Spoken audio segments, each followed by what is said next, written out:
जी हाँ दोस्तों, आज हम रामेश्वर के उस मल्लाह के बेटे जिसके एक कान में गीता का श्लोक गूंजते थे और दूसरे कान में डार्विन के सिद्धांत और घर का आर्थिक स्थिति में खुद का हिस्सा भी शामिल हो, इसलिए 10 साल की उम्र में अखबार बेचने वाला एक बच्चा आगे जाकर भारत का राष्ट्रपति बनता है। जी हाँ, बिखरी जुल्फों वाले सिर्फ मेरे या आपके नहीं, पूरे देश के चहेते हम बात कर रहे हैं एपीजे अब्दुल कलाम सर की, जिसकी बोली हुई हर एक बात दुनिया के लिए एक सीख है। लेकिन राष्ट्रपति बनने तक का यह रास्ता इतना आसान नहीं था।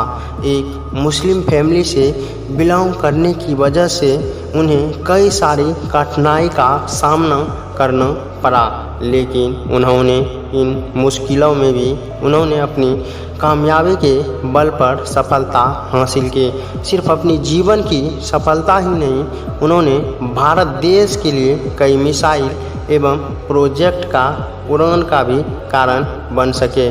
तो कैसे उन्होंने इन सारे हालातों को डटकर सामना किया और लोग उन्हें भारत का मिसाइल मैन कहकर पुकारने लगे, इन्हीं सारे सवालों के जवाब और एपीजे अब्दुल कलाम सर के ज़िंदगी के माइंड ब्लोइंग किस्से आपको सुनाऊंगा, तो बने रहिए वीडियो के अंत तक। देश के लिए अपना सब कुछ देने वाले आपका जन्म 15 अक्टूबर 1931 ईस्वी में रामेश्वर के एक तमिल परिवार में हुआ था।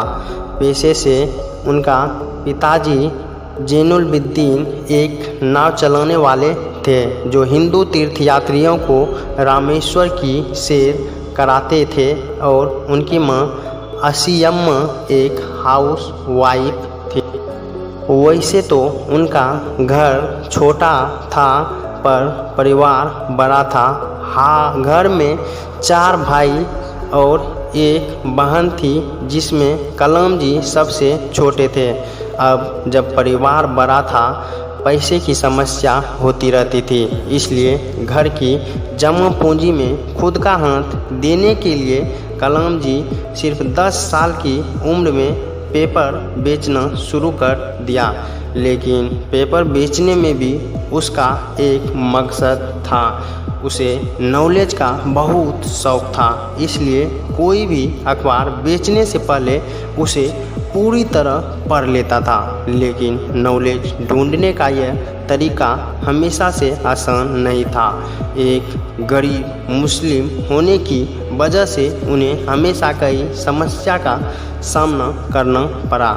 उनमें से एक समस्या तो उनकी बचपन की थी। जब वे 5वीं कक्षा में थे, तब वे उनके बेस्ट फ्रेंड रामानाथा शास्त्री, जो एक रूढ़िवादी हिंदू ब्राह्मण परिवार से बिलोंग करते थे, कलाम जी उनके साथ पहली बेंच पर बैठे करते थे।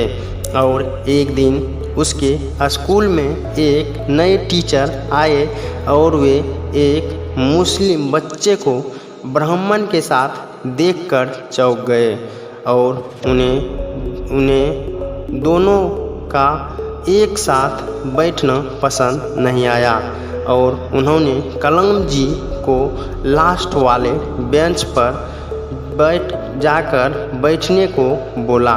लेकिन क्या उस लास्ट बेंच पर बैठने से उन्हें ज़िंदगी में पीछे छोड़ने वाला था? बिल्कुल नहीं, क्योंकि उन्होंने ठान लिया कि लास्ट बेंच पर बैठकर दुनिया को बदल कर दिखाएंगे, और वे अपने जीवन में और ज़्यादा परिश्रमी बन गए, क्योंकि उसे तो अपने देश के लिए भी बहुत कुछ करना था। क्लास के उसी लास्ट बेंच पर बैठकर उन्होंने अपना एक गोल बनाया, फाइटर पायलट बनने का, और ये गोल बना था उनके गुरु की वजह से। एक दिन उसके टीचर मिस्टर शिव सुब्रमण्यम अय्यर उनकी कक्षा को चिड़ियाँ कैसे उड़ती है सिखा रहे थे। लेकिन 25 मिनट सिखाने के बाद भी किसी को समझ नहीं आ रहा था। फिर इस पर अय्यर जी ने एक सल्यूशन निकाला। अगर थियोरिटिकली किसी को न समझे तो प्रैक्टिकली दिखाना पड़ेगा, बस यही था सलूशन। स्कूल खत्म होने के बाद सारे बच्चों को एक तालाब के किनारे ले गया और वहाँ उड़ते हुए चिड़ियों की लाइव डेमो दिखाकर उन्होंने बच्चों को चिड़ियों की टेल की पोजीशन से लेकर उनके पंखों की शेप तक सब कुछ समझाया। चिड़ियों की वे उड़ान कलाम जी के दिमाग में बैठ गई और उन्होंने तय कर लिया कि बड़े होकर फाइटर पायलट बनने जैसा बड़ा गोल हासिल करेगा, लेकिन अपना सपना पूरा करने में वे हार गए। हुआ ये कि अपने सपने को पूरा करने के लिए 1955 में उन्होंने मद्रास इंस्टीट्यूट ऑफ टेक्नोलॉजी में स्पेस इंजीनियरिंग की इस फील्ड में एडमिशन ली। अब इंजीनियरिंग थी, प्रोजेक्ट तो मिलेगा ही, सो उन्हें भी लो लेवल अटैक एरोक्राफ्ट बनाने का प्रोजेक्ट मिला। लेकिन सबमिशन के दिन जब उन्होंने अपना प्रोजेक्ट सबमिट किया तो प्रोफेसर को ये मॉडल पसंद नहीं आया। उन्होंने कलाम जी को नया मॉडल बनाने को कहा। अब नया प्रोजेक्ट बनाना हो तो कम से कम 1 महीना तो लगेगा ही। यह सोचकर कलाम जी ने प्रोफेसर से 1 महीने का समय मांगा, लेकिन उनके प्रोफेसर ने 1 महीना देने के लिए साफ मना कर दिया और कहा सिर्फ 3 दिन है तुम्हारे पास, सिर्फ 3 दिन मुझे नया मॉडल बनाकर, सिर्फ 3 दिन है तुम्हारे पास, सिर्फ 3 दिन के अंदर मुझे नया मॉडल बनाकर दो, वरना अपनी स्कॉलरशिप भूल जाओ। यह सुनते ही कलाम जी के होश उड़ गए, लेकिन कलाम जी को अपने स्कॉलरशिप छीन जाने का डर। यह 1 महीना का काम सिर्फ 3 दिन में बिना सोए रात दिन मेहनत की बदौलत जब 3 दिन बाद मॉडल पेश किया, उनके प्रोफेसर आश्चर्यचकित रह गए। उनको मेहनत पर प्रोफेसर ने एक बात कही, मुझे नहीं पता था कि 3 दिन में नया एयरक्राफ्ट बनना संभव नहीं है, लेकिन स्कॉलरशिप छीन जाने की जुनून की वजह से तुमने इसे संभव किया। और इन बातों से कलाम जी को एक बात समझ आ गई कि कोई भी काम असंभव नहीं होता। आखिर उनकी इंजीनियरिंग खत्म होने के बाद अपना सपना पूरा करने का अवसर एक इंटरव्यू के रूप में आया। इंडियन एयरफोर्स ऑफ देहरादून उसका इंटरव्यू, लेकिन इसका ये सपना अधूरा रह गया, क्योंकि इस इंटरव्यू में 25 लोगों में से मात्र 8 लोगों को ही चुना गया। और पता है कलाम जी कौन सी पोजीशन पर थे? 9th। सिर्फ एक पोजीशन की वजह से उनका ये सपना ही रह गया। यह घटना कलाम जी के लिए बहुत बड़ा सदमा था, इसलिए कलाम जी ने इस घटना का उल्लेख my journey transforming dreams into action इस ऑटोबायोग्राफी में किया है। चाहे वे अपनी निजी जीवन में कुछ हद तक पीछे रहा हो, लेकिन उसने पूरे भारत को सफल उड़ान देने वाले थे। जब इंडियन एयरफोर्स में सफल नहीं हो पाया, तब उन्होंने 1958 में DRDO defence research and development organisation को ज्वाइन कर लिया। ज्वाइन करने के कुछ साल बाद ही उन्होंने विक्रम साराभाई के साथ उन्होंने पहले रॉकेट की उड़ान थुम्बा गांव केरल से लॉन्च होने वाला था, लेकिन शुरुआती दौर में वहां न कोई वर्कशॉप था न कोई रिसर्च फैसिलिटी, इसलिए उन्होंने थुम्बा गांव के पुराने चर्च में ही अपनी वर्कशॉप बना लिया और उसी मैपशॉप के घर को अपना ऑफिस बना लिया। और आखिर में जैसे तैसे करके उसने रॉकेट को पूरी तरह बना लिया, लेकिन यहीं पर इसकी मुश्किलें खत्म नहीं हुई।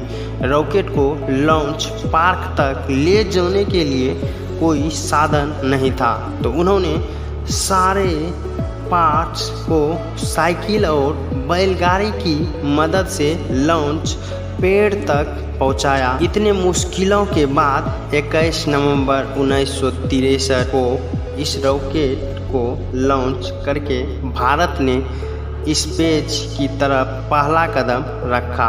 लेकिन जिस इंसिडेंट से एपीजे अब्दुल कलाम सर का नाम मिसाइल मैन पड़ा, वह एक सफल नहीं असफल था। साल 1969 में कलाम जी इसरो में भारत के पहले सैटेलाइट लॉन्च व्हीकल SALV का प्रोजेक्ट डायरेक्टर रहे।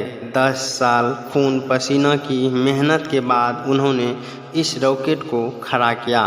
प्रोजेक्ट के समय 1976 में कलाम जी के पिताजी की निधन हो गई और फिर भी वह अपने लक्ष्य से भटके नहीं। उन्होंने इस प्रोजेक्ट को निजी जिंदगी से ऊपर रखा, लेकिन जब अगस्त 1979 को इसे लॉन्च किया गया तो सेकेंड स्टेट में कुछ टेक्निकल इशूज के वजह से बंगाल के खाड़ी में गिर गया। अब जब प्रोजेक्ट फेल हो चुका था तो सारे लोग उन पर सवाल उठाने लगे थे। तब प्रोफेसर सतीश धवन, जो उस समय इसरो के चेयरमैन थे, उन्होंने इस फेलियर का पूरा श्रेय अपने सिर पर ले लिया। लीडर के इसी सीख की वजह से फेलियर के मात्र 1 साल के बाद नए सैटेलाइट लॉन्च व्हीकल SLV-2 का निर्माण किया। आखिर 18 जुलाई 1980 में उन्होंने SLV-3 से रोहिणी सैटेलाइट को लॉन्च किया, जो पूरी तरह सफल रहा। उसके बाद कई सैटेलाइट सफल हुआ, जैसे कि अग्नि, पृथ्वी, और इसकी वजह से उन्हें 1881 में पद्म भूषण और 1990 में पद्म विभूषण इन पुरस्कारों से नवाजा गया। तो यह थी एपीजे अब्दुल कलाम सर की बायोग्राफी। तो दोस्तों बताओ, एपीजे अब्दुल कलाम सर की कौन सी चीज़ें पसंद आई, कमेंट में ज़रूर लिखें। और मेरा ये कहानी आपको अच्छी लगी हो तो चैनल को सब्सक्राइब कर बेल आइकन को दबाएं, ताकि आने वाले वीडियो की नोटिफिकेशन सबसे पहले आपको मिले। ध्यानपूर्वक वीडियो देखने के लिए आपका धन्यवाद।